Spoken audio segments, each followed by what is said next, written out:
দই বেগুন খুব কম সময়ের মধ্যে চটজলদি যাকে বলে বানালাম। এটা রুটির সঙ্গে ভাতের সঙ্গে সব জায়গাতেই ভালো লাগবে। আপনারা অবশ্যই ট্রাই করবেন খুব কম সময়ের মধ্যে। বেগুনটা আমি নুন দিচ্ছি না, নুনটা পরে দিচ্ছি।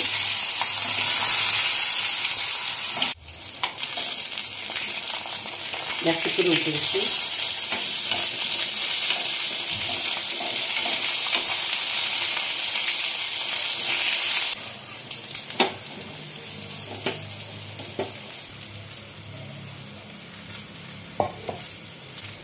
আর দিচ্ছি পানমৌরি।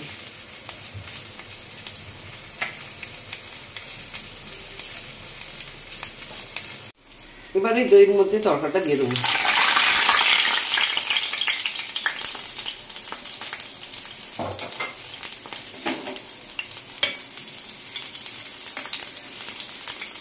দইয়ের মিশ্রণটা আমি দিয়ে দিচ্ছি।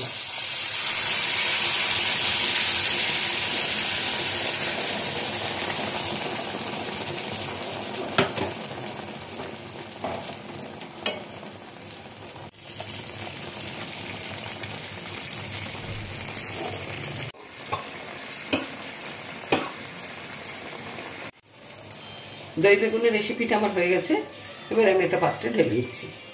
ফ্রেন্ডস, আজকে আমার উপস্থাপনা ছিল দই বেগুন খুব কম সময়ের মধ্যে চটজলদি যাকে বলে বানালাম। এটা রুটির সঙ্গে ভাতের সঙ্গে সব জায়গাতেই ভালো লাগবে। আপনারা অবশ্যই ট্রাই করবেন খুব কম সময়ের মধ্যে কম ইনগ্রিডিয়েন্টস দিয়ে, বাটা মশলার কোনো ঝামেলা ছাড়াই এটা আমি তৈরি করে বানালাম। আপনারা অবশ্যই বানিয়ে খাবেন।